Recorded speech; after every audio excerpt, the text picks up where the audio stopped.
सुनो, अगर माँ बाप नाराज हैं, अगर माँ नाराज है, बाप नाराज है, तो ना उसकी ये नमाज काम आएगी, न रोजा, न ज़कात, न हज। क्योंकि जिसने माँ बाप को नाराज किया उसने खुदा को नाराज किया। अल्लाह नाराज हो और इबादत काम आए। Concentrate your mind, mind set करो। दुनिया नाराज हो जाए, मेरे माँ बाप नाराज हो, सेट करो अपना माइंड। और जिसके लिए तुम अपनी माँ को छोड़ देते हो ना, वो ज्यादातर बीवियां हैं, तेरे अपने बच्चे हैं, इनके लिए तू माँ बाप को छोड़ देता है। सोचता नहीं कि बीवी ने तुझे तब मोहब्बत किया है जब तूने बीवी की जरूरत पूरी किया।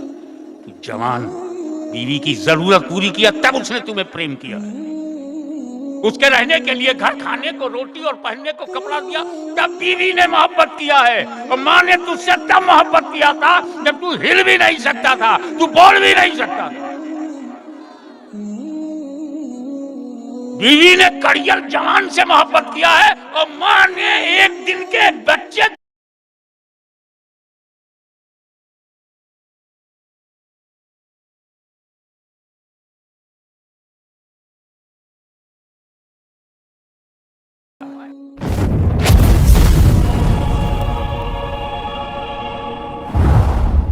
अफरा तफरी करने दो, कुछ न करने से तो बेहतर है।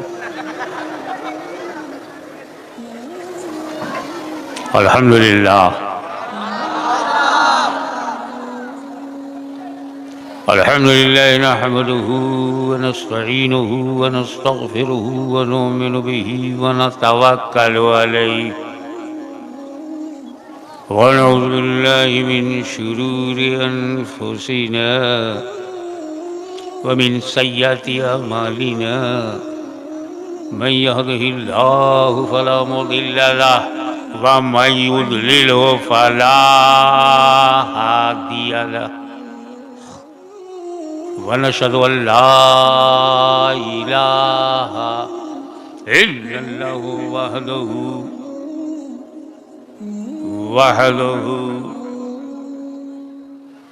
वहदहु ला शरीक लहु। व नशहदु अन्न सय्यिदिना व मौलाना व हबीबना व शफीअना व तबीबा कुलूबना व शिफा सुदूरना व गौसना व मुईनना व कुतबना व फरीदना व निज़ामना व सिराजना व गुलाना व अशरफना व नूरा ऐनना व मुख्तारना मुहम्मदन अब्दुहु व रसूलुहु सल्लल्लाहु तआला अलैहि व अला आलिहि व अस्हाबिहि व अज़वाजिहि व ज़ुर्रिय्यतिहि व अहले बैतिहि व उलमाए उम्मतिहि व औलियाए मिल्लतिहि व शुहदाए मुहब्बतिहि अजमईन। अम्मा बाद, अऊज़ु बिल्लाहि मिनश शैतानिर रजीम, बिस्मिल्लाहिर रहमानिर रहीम। ला तुशरिकू बिही शैआ व बिल वालिदैनि इहसाना। सदक़ल्लाहु मौलाना अल-अलीयुल अज़ीम व बल्लगना रसूलुहुन नबियुल अमीनुल करीम व नहनु अला ज़ालिका लमिनश शाहिदीन व शाकिरीन वल्हम्दुलिल्लाहि रब्बिल आलमीन। इन्नल्लाह व मलाइकतहु युसल्लूना अलन नबी या अय्युहल्लज़ीना आमनू सल्लू अलैहि व सल्लिमू तस्लीमा। अल्लाहुम्मा सल्लि अला सय्यिदिना मौलाना मुहम्मदिन व अला आलि सय्यिदिना मौलाना मुहम्मदिन व बारिक वसल्लिम कमा तुहिब्बु व तुर्ज़ा बि अन तुसल्ली अलैहि।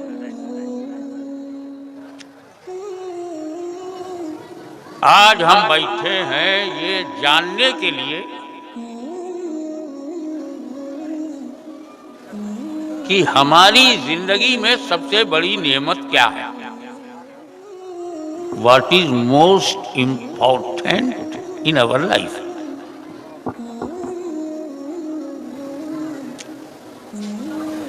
जिसका हम शुक्र अदाई नहीं कर सकते। हम बड़ी बड़ी हस्तियों पर जब गौर करते हैं बेहतरीन जमात जमाते साहबा, बेहतरीन घराना अहले बैत मुस्तफा, बेहतरीन लोग औलिया अल्लाह। लेकिन ये सारी सिफतें तब हुई जब पैदा हुए, जब पैदा हुए।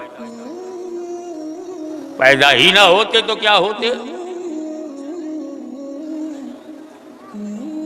इमाम आज़म,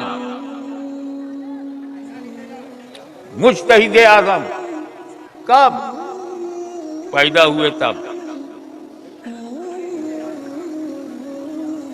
बन गए गौसे आज़म कब पैदा हुए? तब ये गरीब नवाज पैदा हुए तब, शाहे आलम, कुतबे आलम।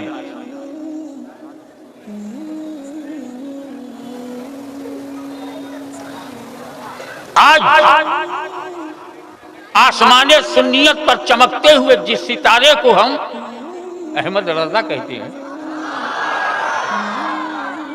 वो इमाम अहले सुन्नत है, मुजद्दिदे मिल्लत है। कब पैदा हुए? तब।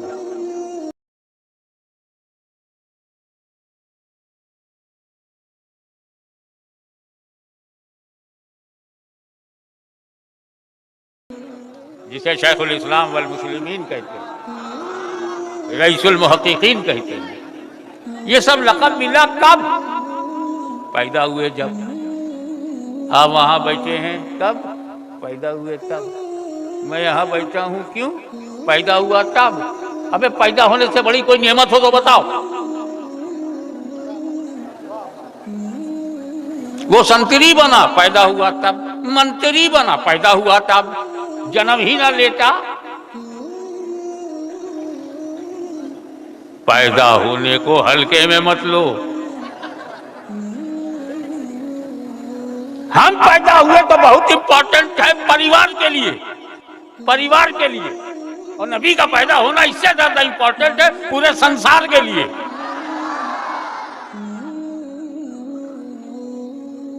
कोई हिंदुस्तान के लिए पैदा हुआ, कोई सारे जहान के लिए पैदा हुआ।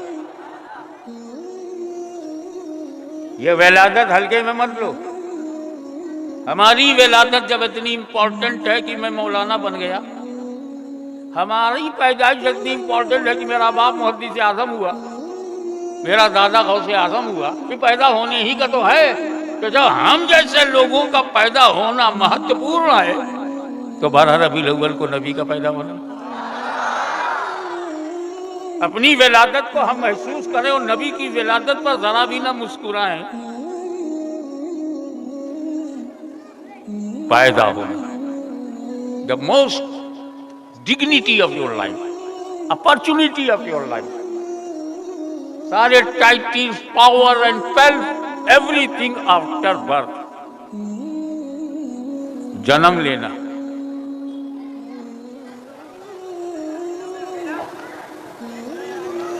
और क्योंकि हमारा पैदा होना अल्लाह का बेस्ट रिवॉर्ड है, बेहतरीन अवसर है, अल्लाह वाला बनने का अवसर है। तो जब पैदा होगे तब ना अल्लाह वाले बनोगे। ये हमारे एडुकेट हैं, कोई इंजीनियर है, कोई डॉक्टर है, कोई साइंटिस्ट है, किसी ने मिसाइल बना डाला, ये सब अहम बातें हैं। लेकिन जब पैदा हुआ तब पूरी भारत को आजादी दिलाई किन लोगों ने? जो पैदा हुए थे वो। इसीलिए सुन्नी मुसलमान न अपने घर के में पैदा होने वाले बच्चे को भूलता है और ना मुसलमान बनाने वाले पैगंबर के पैदा होने को भूलता है। हम नाशुक्रे नहीं हैं। हम पैदा हुए तो परिवार की तरफ मुड़ गए, परिवार तक गए। और 12 रबीउल अव्वल को जब मेरा नबी पैदा हुआ तो परवरदिगार की तरफ गए।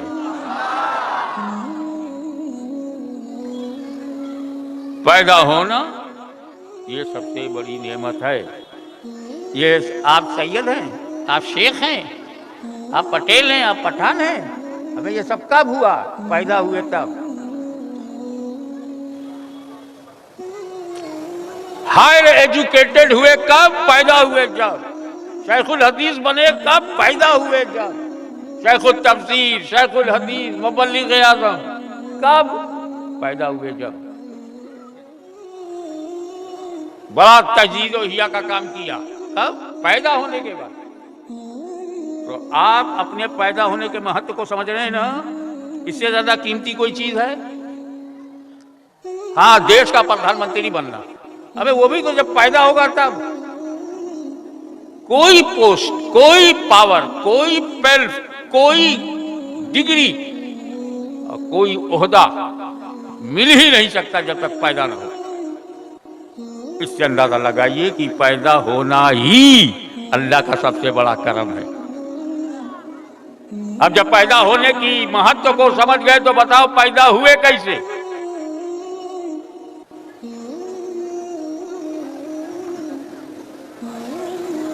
आपके पैदा होने पर चलो सबसे पहले ये देखें रब ने क्या कहा।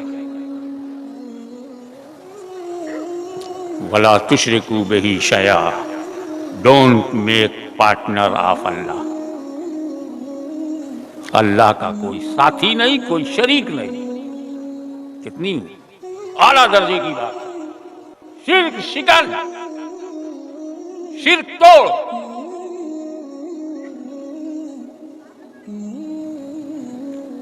और वो अल्लाह अपने बारे में कहे मेरा कोई पार्टनर नहीं है, कोई शरीक बनाना मत, न मेरी जात में न मेरी सिफात में। नो अल्टरनेट, नो पार्टनर, कोई साथी नहीं, कोई शिरकत नहीं, कोई शरीक नहीं। कितनी ऊंची बात है तौहीद की, वहदानियत की, अल्लाह के जात की। अल्लाह की सिफात बुलंद है और इमीडिएट कहा जा रहा वबिल वालिदैन एहसाना। ला ताबुदू इल्ला इय्याहू वबिल वालिदैन एहसाना। दूसरे मुकाम पे फरमाता है इबादत मत करना किसी की सिवाय अल्लाह के।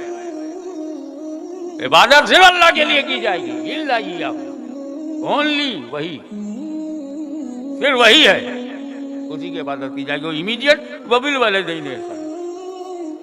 हमें कहा अल्लाह की इबादत, अल्लाह की तौहीद, और कहा उसी के बाद वबिल वालिदैन एहसाना। हम जब ईमान लाते हैं आमना बिल्लाहि व मलाइकतिही व कुतुबिही व रसूलिही, जब हम अताअत की बात करते हैं तो कुरान कहता अतीउल्लाह व अतीउर रसूल। अताअत करो अल्लाह की, वो रसूल की। अल्लाह के बाद नाम रसूल का आता है ना, वातिउल्लाह वातिउर रसूल। और यहां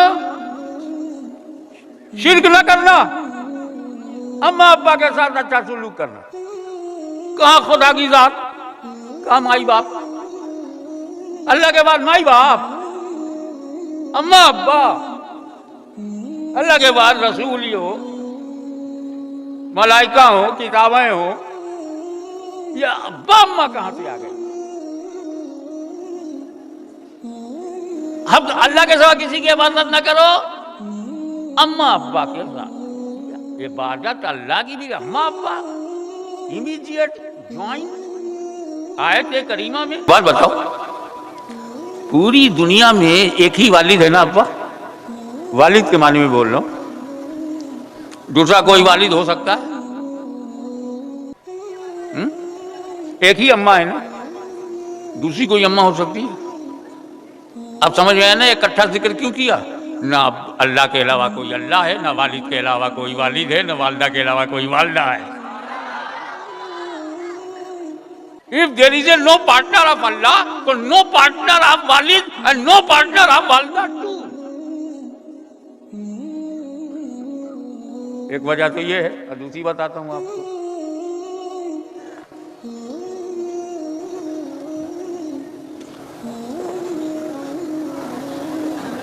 आप पैदा हुए, इसमें तीन जात है। एक अब्बा है, तीन कारण हैं। एक अब्बा, उनका अंश दूसरी अम्मा, उनका शिकम, तीसरा जो है सबसे बड़ा अल्लाह, रूह डालने वाला।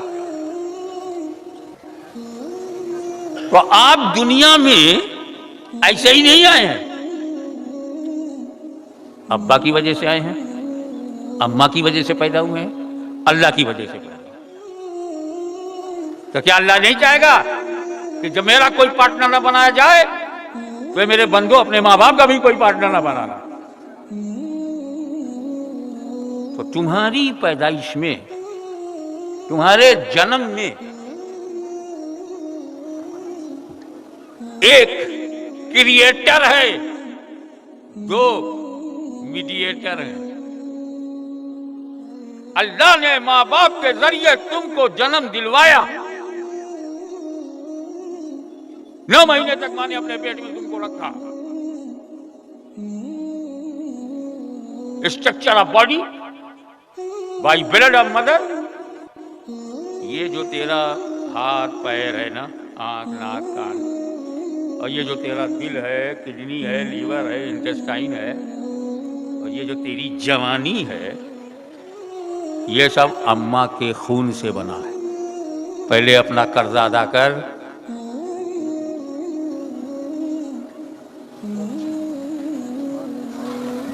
ये वो कर्ज है कि यहां अदा ना कर पाए तो वहां मार पड़ेगी।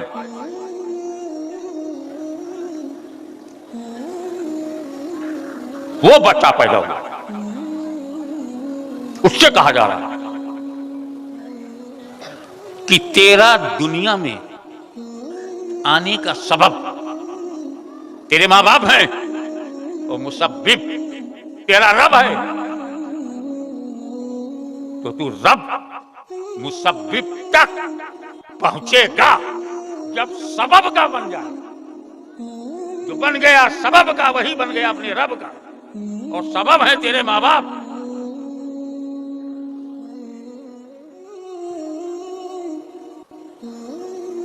तो तेरे दुनिया में जन्म लेने का कारण यह है कि अल्लाह ने तख्लीक किया, माँ बाप जरिया बने। इसलिए आयत करीमा में दोनों को इकट्ठा किया गया, ला तुश्रिकू बिही शैअन व बिल वालिदैनि इहसाना। एक बात बताइए, अम्मा अब्बा में भेदभाव मत करना। वबिल वालिदैनि इहसाना है, वबिल वालिदा नहीं है, न वबिल वालिद है, वालिदैन। तुमको क्या हो गया है? एक तो माँ बाप के वह फर्माबरदार हो। क्या फर्माबरदारी? अगर बाप ने मोहब्बत से कुछ कहा और आपने उस काम को कर दिया, ये फर्माबरदारी नहीं है। मीठा मीठा तो सब खा जाते हैं। बाप ने कोई कड़वी बात कही हो, कलेजे को चीर देने वाली बात, उस पर राजी हो जाना फर्माबरदारी है।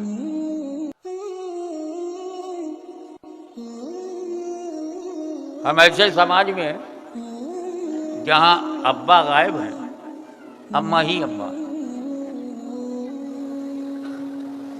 मैं अक्सर देखता हूं जब कार में बैठ करके निकलता हूं, एक कार मेरे सामने से गुजरी, जय माता दी। जुमला अच्छा है, मगर सिर्फ माता क्यों? पिता सौतेला है क्या?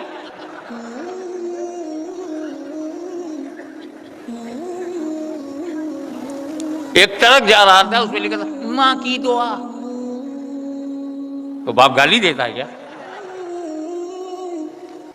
हमारे लखनऊ में एक शायर है, मैं सलाह कर रहा हूं, इसमें भी शैतान का दखल है। जब तुमको माँ बाप से मोहब्बत होती तो कहते इसमें भी कटिंग करो, अब्बा को छाड़ दो, अम्मा को ले लो।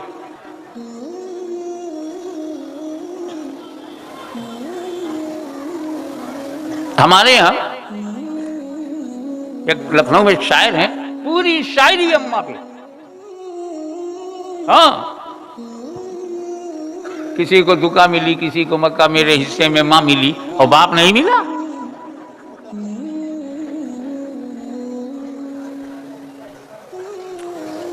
नौजवान गुमराह हो रहा है, सिर्फ अम्मा। हमें अम्मा अब्बा वैसे ही चाहिए जैसे शरीयत हासिल करने के लिए अल्लाह रसूल दोनों चाहिए। न सिर्फ अल्लाह, न सिर्फ अम्मा, अल्लाह रसूल भी चाहिए, अम्मा अब्बा भी चाहिए।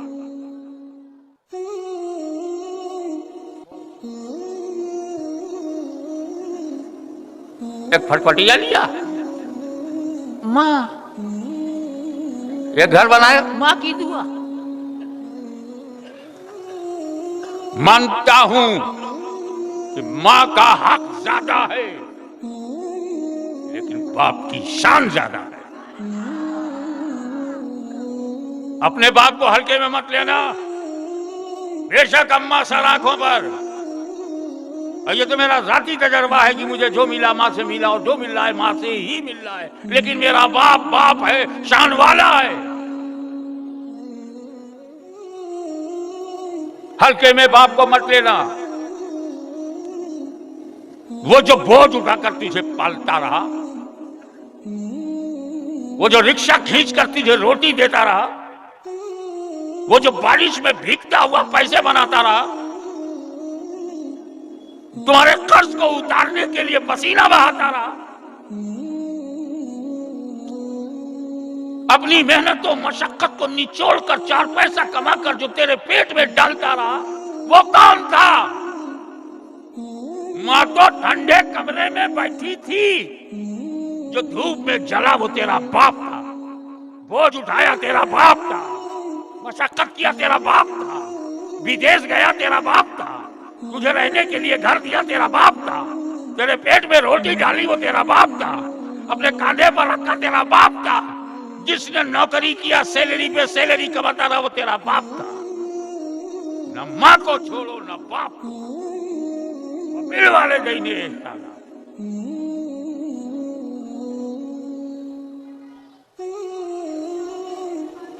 हम उन लोगों में नहीं है कि अम्मा मालूम है और अब्बा गायब। थोड़ा सा मुस्कुराओ भाई।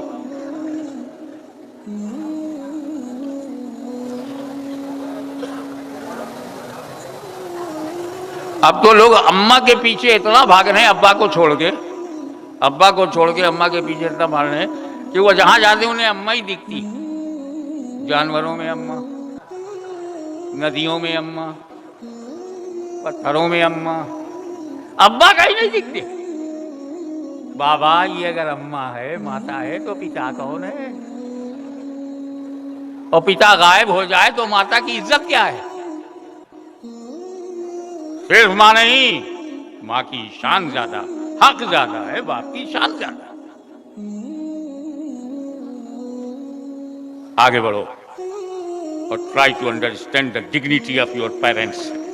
ये फजीलत क्या है? ये इज्जत वालिदैन क्या है? इसकी जरूरत कितनी है नौजवान बच्चों तुमको अपने माँ बाप की जरूरत?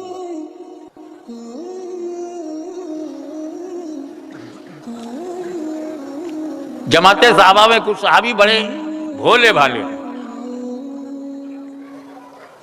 एक मन्नत मान ली उन्होंने। एक्साइटमेंट कहते हैं ना, जोश। ए अल्लाह, मेरी मन्नत पूरी हो गई, मेरी मुराद पूरी हो गई, तो मन्नत मेरी ये है कि मैं जन्नत के दरवाजे की चौखट चूमूंगा, ऊपर वाली चौखट भी और नीचे वाली। बड़ी खूबसूरत मन्नत है, लेकिन कंट्रोल के बाहर है। कुछ लोग तो औरतें मन्नत मानने में तो जहालत की इंतहा कर देती है। मेरी माँ बहनें जो सुन रही हूँ, एक औरत मेरे माइंड में है, और वो मस्जिद के इमाम की बीवी है। भाई मैं मसाजिद माफ फरमाए, उनकी बीवियाँ अच्छी हैं। मैं एक पर्टिकुलर इमाम की बात कर रहा हूँ, नॉट जर्नल। बीवी ने ही मन्नत मान लिया कि मेरे 4 बेटियां पैदा हो गई, अगर उसकी लड़का पैदा हुआ तो मस्जिद में ढोल बजवाऊंगी। अब इमाम साहब की बीवी, मौलाना की बीवी, मुफ्ती की बीवी, हो गया लड़का। अल्लाह की शान बेनियाज है, अल्लाह समझ देता वही है, अब लड़का जब हुआ तो वो औरत बेचैन हुई कि अगर मन्नत नहीं उतारा तो अभी लड़का हुआ कहीं खुदा न खास्ता कुछ गड़बड़ हो जावे और मकान से कब्रिस्तान चला जावे। अब उन्होंने अपने शौहर से कहा, देखिए मस्जिद आपकी अपनी है, कमेटी वाले आपके हैं, ट्रस्टी आपका है, और आप इमाम व खतीब हो, आपको बहुत मानते हैं लोग। हाँ अल्हम्दुलिल्लाह, तो ढोल बजा दो ना, मेरी मन्नत उतर जाए। अरे नेक बात, ढोल बजाना हराम है। अरे घर में बजाना हराम, सड़क में बजाना हराम, मस्जिद में बजाओ।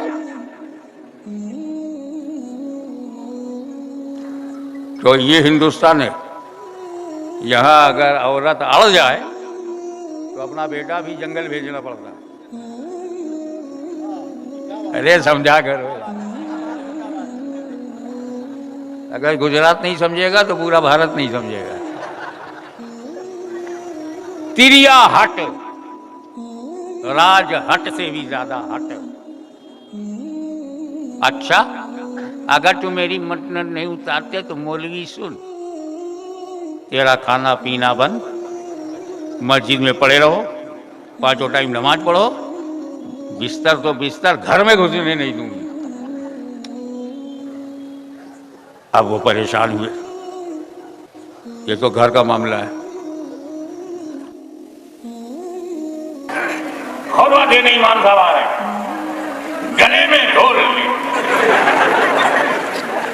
अरे नमाजी हैरत से देखने, आज हमारे इमाम और खतीब को क्या हो गया, ढोल को गर्दन में लटकाए पेट के ऊपर चले आ, कैसे हुआ है? खड़े का देखो, ये ढोल है, ये शैतान है, ये हराम है, इधर से मारो तो हराम, उधर से मारो तो, दोनों तरफ से मारो तो भी हराम। ऐसे शैतान को तोड़ देना चाहिए। ढोल बज गई, मन्नत उतर गई, ढोल भी टूट गई। ऐसी बेहुदा मन्नत ना माना करो।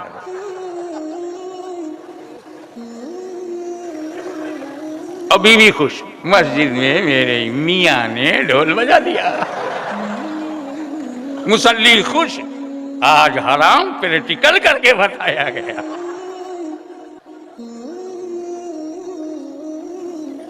लेकिन वो तो सहाबी रसूल, ऐसी बेहुदा मन्नत क्यों मानेंगे जो हराम हो? जन्नत की मन्नत।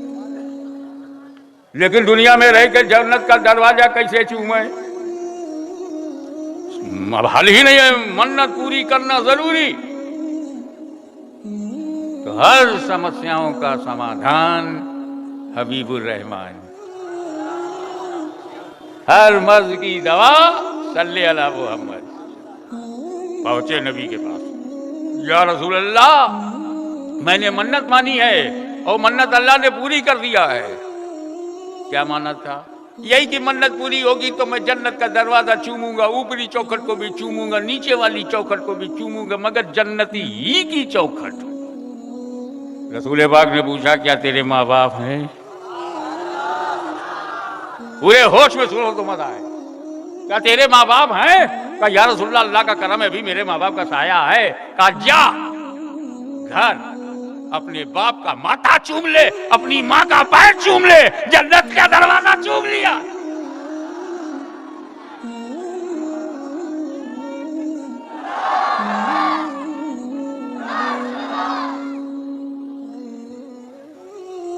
तेरे घर में जन्नत है, तू बाहर ढूंढ रहा है।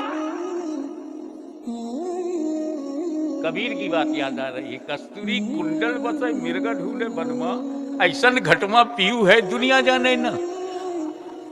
उनका कहने का मतलब था कि स्वामी तो स्वयं में है और बाहर दूर ढूंढ रहा है, घर घर, द्वार द्वार, गांव गांव, मोहल्ला मोहल्ला। और कस्तूरी तो तेरे अंदर ही है।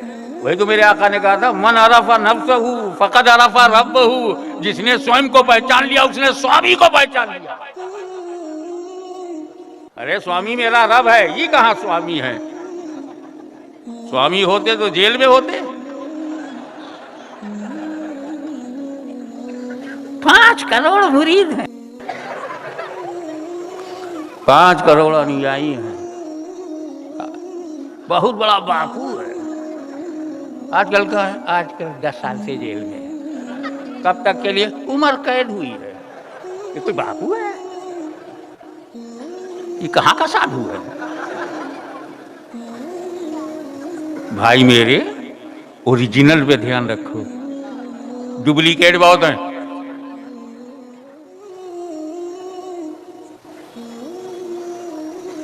जिसने खुद को पहचान लिया उसने खुदा को पहचान लिया। बात रही जन्नत की, हमें माँ बाप को पटा लो, खुदा की कसम खुदा राजी, रसूल राजी। एक बात जिम्मेदारी से बोलूं, अगर किसी ने, किसी नौजवान ने, किसी बुजुर्ग ने 10 हज किया है, 10 हज, साहिब तरतीब है, यानी नमाज एक वक्त की कज़ा नहीं है,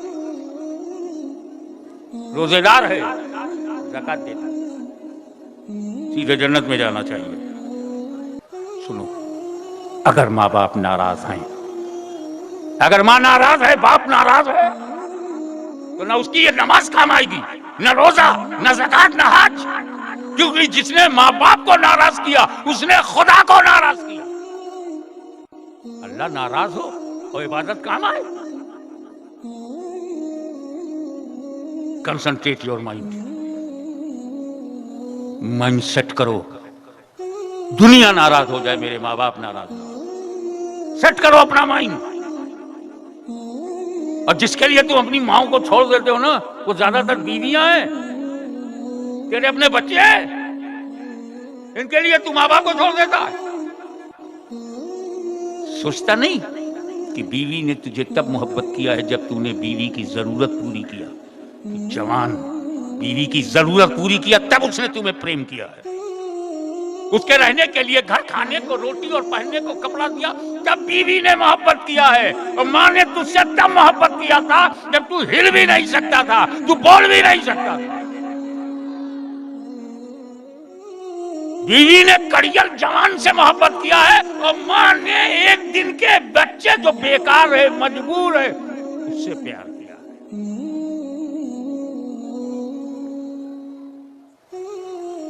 माँ नाराज हो जाए तो तुम क्या, मैं क्या।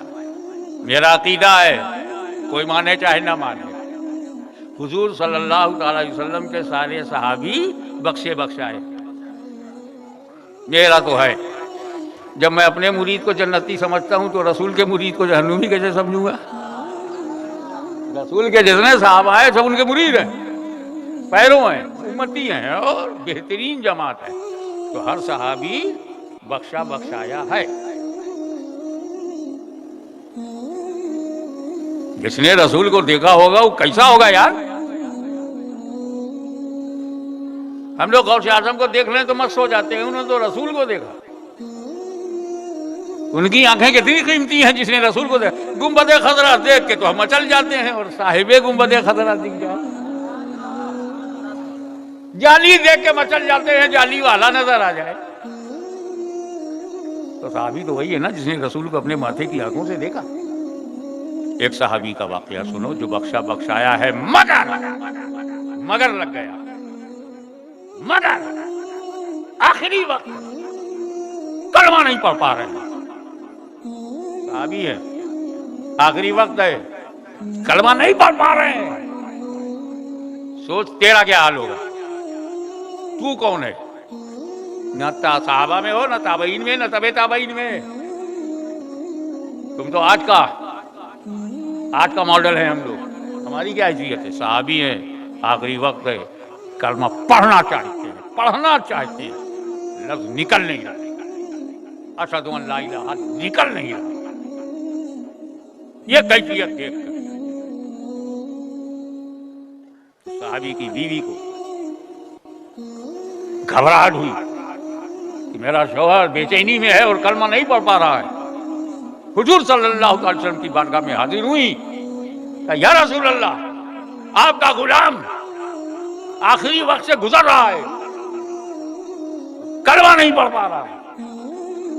अगमन में नाम नहीं ले रहा, कलमा नहीं पढ़ पा रहा।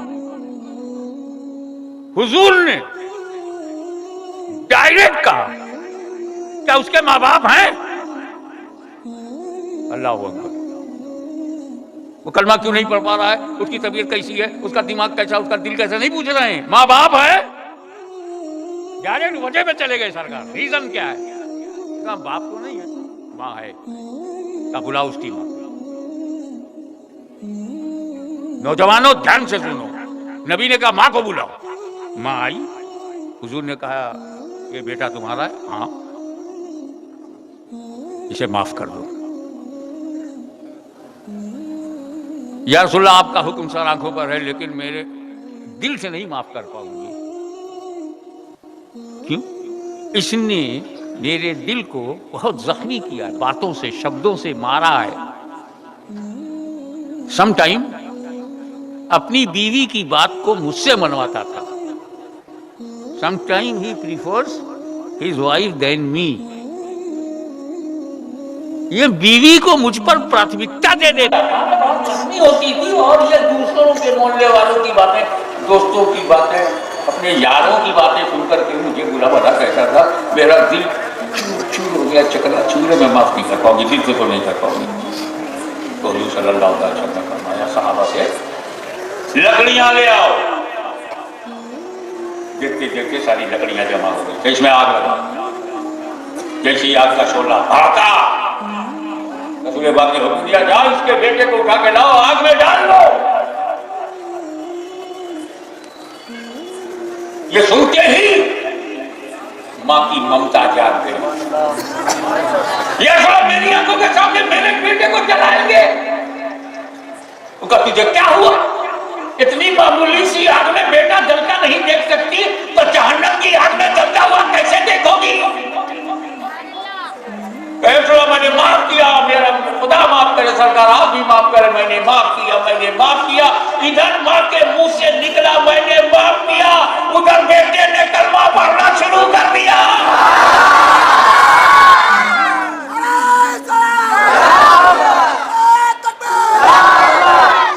वो सहाबी तब तक कलमा नहीं पढ़ पाया जब तक उसकी माँ ने माफ नहीं किया। अगर तेरी माँ तुझसे नाराज है तो बचा तुझे जहन्नम से कौन बचाएगा? तेरे बाप तुझसे नाराज। मैं बताऊं बीवी और बाप का फर्क? शौहर की जेब में नोट है, रुपया, और बगैर बताए बीवी निकाले तो चोरी है।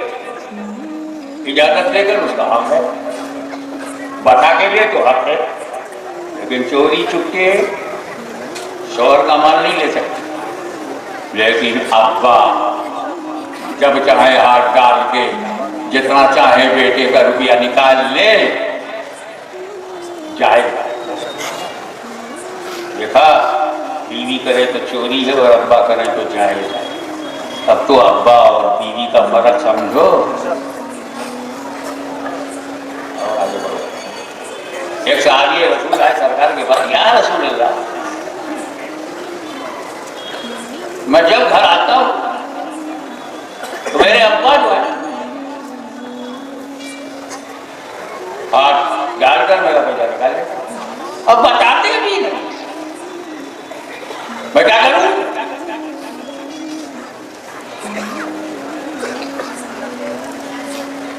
उन्होंने क्या कहा, तू तो तेरा माल तेरे बाप का,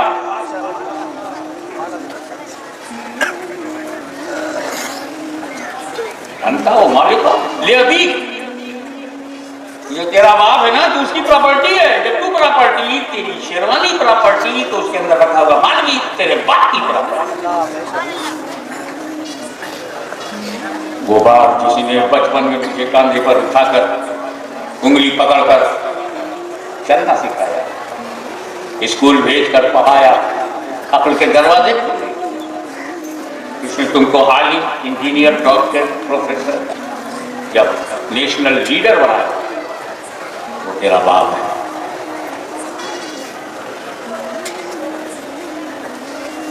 एक ही बाप है और आप उसकी प्रॉपर्टी है। जैसे पूरी उम्मत रसूल की प्रॉपर्टी है तो बेटा अपने बाप की प्रॉपर्टी।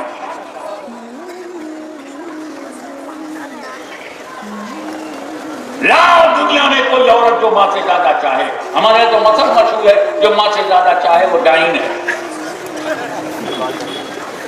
डेंजर है, एक्टिंग कर रही है। जिसने 9 महीना रखा नहीं, दर्द सहा नहीं, लेबर पेन झेली नहीं, वो उससे ज्यादा कैसे चाहेगा? अब आओ ईमान ताजा करें। हर बात मेहनत से कमाई हुई दौलत को अपने बेटों को दे देगा।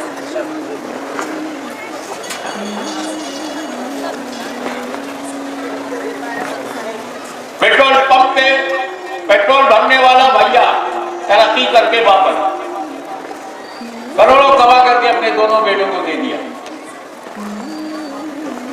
और दोनों अंबानी बन के चमक जाए, बाप की कमाई से आगे बढ़े।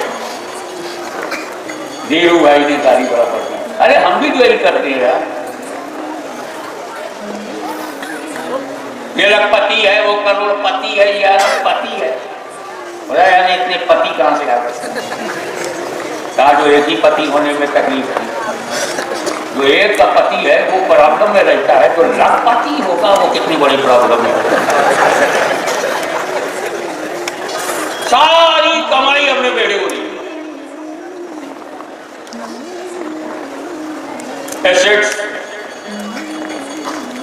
पूरा बाथ हाउस, कारखाना, मिल। अबे दरगाहों में भी यही होता है, अब्बा जो है अपने बेटवा को देके चले। तुम भी अपनी सारी प्रॉपर्टी अगर तुम दिए बगैर मर गए ना तो लड़के कोर्ट से ले लें। हम कहते हैं ये अरबों खरबों रुपया आपने उस बेटे को क्यों दिया जो कमाई में हिस्सेदार नहीं है? तो हम उसके बाप है, ये हमारा प्यार है। पड़ोसी को नहीं देंगे, कहते हमें बच्चों से प्यार है इसलिए दे दिया। हमें बच्चों से प्यार है, ये तो बच्चों से प्यार है तो मोहल्ले के बच्चे गरीब क्यों हैं? अबे ये बोल कि लड़कों से नहीं, इसको अपने बेटों से बेटी से प्यार है। चिल्ड्रन से मोहब्बत होती तो हर चाइल्ड से मोहब्बत करती। यहीं पर मैं सवाल करता, ए माँ बाप सारी दौलत करोड़ों अरबों की बेटे को दे दिया क्यों? जवाब मिला, इस बच्चे के दुनिया में आने का मैं मीडिएटर हूं, इसलिए मुझे मोहब्बत है। बंदो सुनो, जब मीडिएटर को इतनी मोहब्बत है तो क्रिएटर को कितनी मोहब्बत होगी? हजारों लाखों माओं की ममता मेरे खुदा की मोहब्बत के सामने कुछ भी नहीं। अल्लाह अपने बंदों से जितनी मोहब्बत करता है कोई माँ अपनी औलाद से उतनी मोहब्बत नहीं कर सकती। वो क्रिएटर है, जब रचना को इतनी मोहब्बत है तो रचयिता को कितनी मोहब्बत है।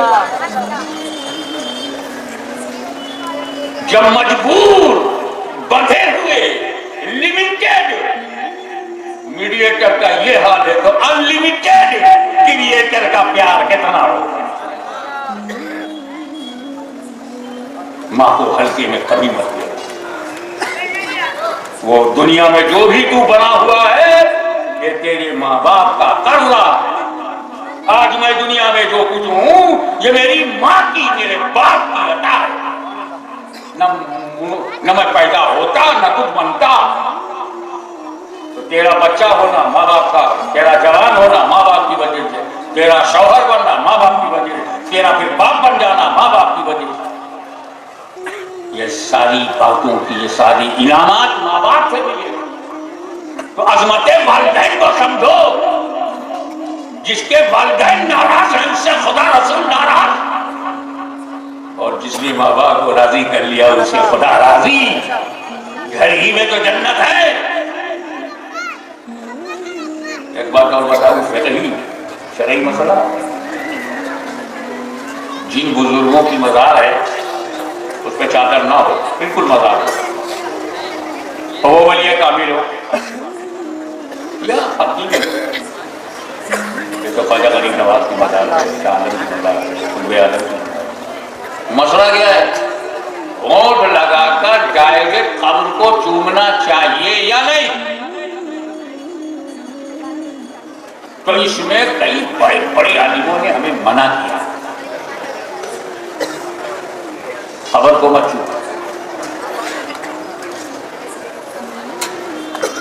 और बहुत सारे बड़े बड़े आलिमों ने कहा है छू सकते हैं,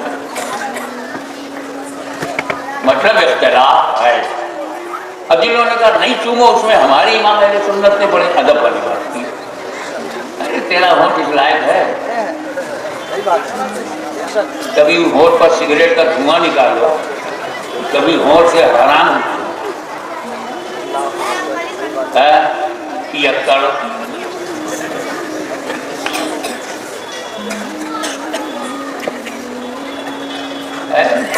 शराब, जुए की कमाई मुंह से गई, होंठ गंदा हुआ, और गरीब नवाज से टच करोगे? अबे तू तो हाथ लगाने लायक नहीं है।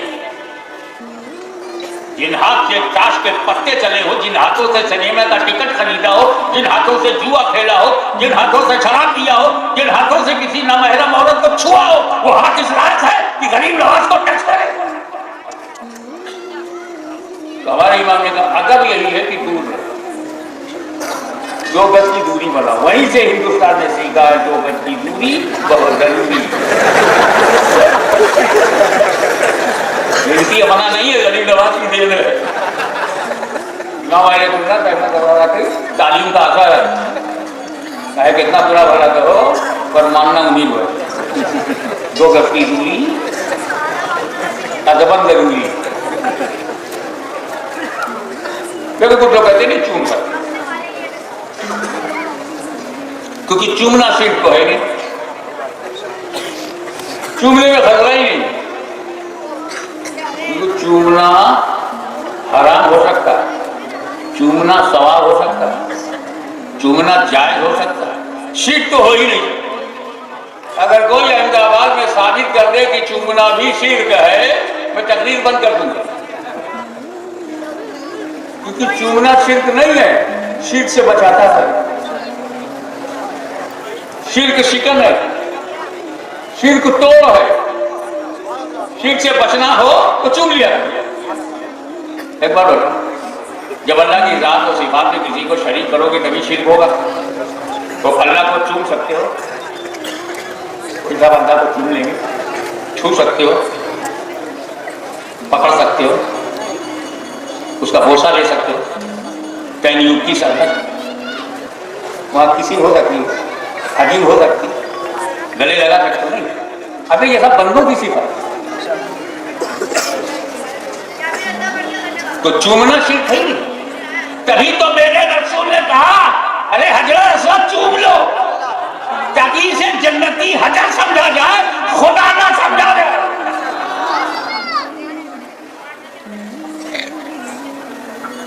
चूमना शिर्क से बचाता है, इसलिए रसूल पाक ने खुद भी चूमा है। इसको चूमा है हजर को, और ये जो कब्र में मौजूद है बशर को। अबे हजर को चूम सकते बशर को। मगर जो पॉइंट मैं बताना चाहता हूं ये कि इख्तिलाफ तो है। किसी के लिए चूमना है गाँव, और कोई कहता नो प्रोहिबिटेड, नहीं चूमना चाहिए। मैंने सुनियो बीच का रास्ता निकाला, हमें कब्र क्यों चूमो? गला को उठा लो, गला चूम लो, वो कब्र थोड़ी है। मेरा भी काम चल रहा है, कब्र ना चूमो वाली बात भी होगी। लेकिन इख्तिलाफ है। गौसे आजम की कब्र चूमने पर इख्तिलाफ, गरीब नवाज की कब्र चूमने पर इख्तिलाफ, शाह आलम की कब्र को चूमने पर इख्तिलाफ है। लेकिन सारी दुनिया के सुन्नी मुसलमान एक है कि मां की कब्र चूमने पर कोई इख्तिलाफ नहीं। अंदाजा लगाओ, अकाबिर औलिया की कब्र चूमने पर इख्तिलाफ, लेकिन मां बाप की कब्र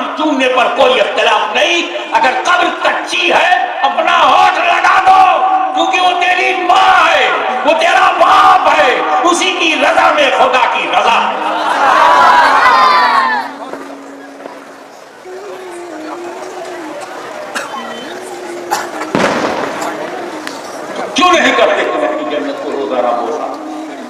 क्यों नहीं चूमते अपनी माँ के कदमों को रोजाना? जब सुबह उठो, जरूरत से फारिग हो जाओ तो नाश्ता बाद में, अम्मा का कदम पहले।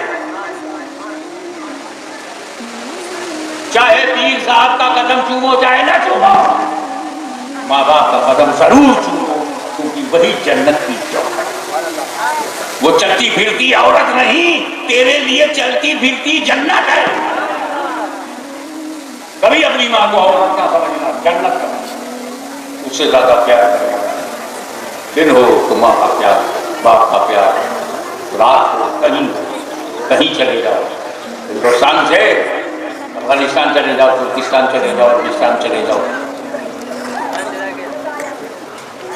उजाले में रहो अंधेरे में,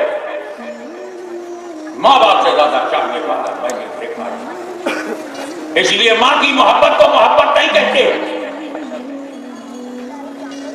एक नया शब्द निकाला गया जो केवल माँ के लिए ही इस्तेमाल हो सकता है, वो है ममता। ममता, ममता। बहन की मोहब्बत मोहब्बत है, बीवी की मोहब्बत मोहब्बत है, बाप की मोहब्बत भी मोहब्बत है, भाई की मोहब्बत मोहब्बत है, और माँ की मोहब्बत ममता। ममता से मत टकराना, समझा करो। खाली झोली आओगे, हम तो आपको अकलमंद समझ रहे। माँ की ममता से मत टकराना, माँ की ममता ना टकराना। खाली झोले में आओगे, आप एक चोला होगा और खाली होगा। माँ बाप से मत टकराना, मेरा मतलब यही है। माँ की ममता से मत टकराना, जनरल बात। तेरे घर में माँ है, उसके तेरे सामने ममता है, उसे मत टकराना। जहां जहां माँ है वहां वहां ममता है। सरपंच से चला The best love is keen, highest, purified love in every condition, in every central circumstances, in every situation. पर एक मौका ऐसा आता है जब माँ की ममता पे लॉकडाउन, बाप की मोहब्बत पर लॉकडाउन। न बाप अपनी मोहब्बत दिखा पाता है, न माँ। वो बेटा इंतजार ही करता रह गया, न माँ आ रही है न बाप। वो मौका है जब उस नौजवान को कब्र में लिटाया गया। उस नौजवान को कब्र में लिटाया गया, तख्ता लग गया, मट्टी डाल दी, मनो मिट्टी के नीचे दबा दिया। उस अंधेरी कब्र में बेचैनी का आलम है, बेबसी है, बेकसी है, माजूरियां है, मजबूरियां है, अकेला है, अंधेरा है, कोई मददगार नहीं, कोई दोस्त नहीं, कोई यार नहीं, भाई नहीं, बहन भी दूर, यहां तक कि उसका बाप भी दूर, उसकी माँ भी दूर। बाप की शफकतें खत्म, माँ की ममता खत्म, भाई बहन की मोहब्बत खत्म, बीवी बच्चों की मोहब्बत खत्म। अकेला अंधेरी कोठरी में इंतजार करता रह गया, न बीवी की मोहब्बत, न बच्चों की मोहब्बत, न माँ की ममता, न बाप की मोहब्बत, उनकी शफकत, न दोस्तों की दोस्ती, न यारों की यारी। एकदम बेचारा उसी में दब रहा है, मायूसी के आलम में सर पटक पटक कर वो तबाह हो जाता कि इतने में रहमत आलम ने आवाज दी, ए उम्मती मत घबरा, जहां तेरी माँ की ममता ना होगी, तेरे नबी का जलवा होगा। अरे तकबीर, अरे रिसालत, हज़रत रहमतुल लिल आलमीन, हुजूर गाज़ी मिल्लत। सुभान अल्लाह, सुभान अल्लाह। क्या समझ में आई पूरी तकरीर कि यार यार है, दोस्त दोस्त है, उस्ताद उस्ताद है, टीचर टीचर है, ब्रदर ब्रदर है, बहन बहन है, बीवी बीवी है, बच्चे बच्चे हैं। गुजराती हो, मद्रासी हो, बंगाली हो, बिहारी हो, सबसे हमारी दोस्ती हो, ये सब है। इनसे सुपीरियर मेरा बाप, मेरी माँ। पूरे हिंदुस्तान में नहीं, पूरी दुनिया में एक बेटे के लिए सबसे सुपीरियर उसके माँ बाप। लेकिन अल्लाह ने एक और हकीकत खोल दी कि जब कब्र में आएगा, न माँ की ममता होगी, न बाप की शफकत होगी, वहां मेरा हबीब, मेरा महबूब रहमतुल लिल आलमीन का जलवा होगा। मा कुंता तक़ूलु फी हाज़ा रजुल, इस मर्द के बारे में तुम क्या कहा करते थे? बावलन रसूल का चेहरा सामने होगा, सामने होगा, सामने होगा। वो जो गुंबदे खजरा का मकी है, तसल्ली देने के लिए अपनी उम्मती की कब्र में जलवा नुमा है।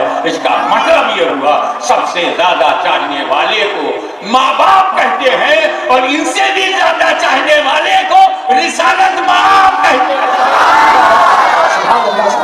लोगों, तुम मेरे माँ बाप की तरह नहीं हो, और मेरे माँ बाप आप भी मेरे नबी की तरह नहीं है। ये अजमती कॉन्फ्रेंस का दिया हुआ दर्स माइंड सेट कर लो। रोजाना प्रैक्टिकली अपने माँ बाप का कदम चूमना न भूलो। वाह अल्हम्दुलिल्लाह। या नबी सलाम अलैका, या रसूल सलाम अलैका, या हबीब सलाम अलैका, सलवातुल्लाह अलैका। सरवरा शाह करीमा, दस्तगीर दिल नवाज़ा, हमको भी मिल जाए सजदा रब्बे हब्ली उम्मती का। या नबी सलाम अलैका, या रसूल सलाम अलैका, या हबीब सलाम अलैका,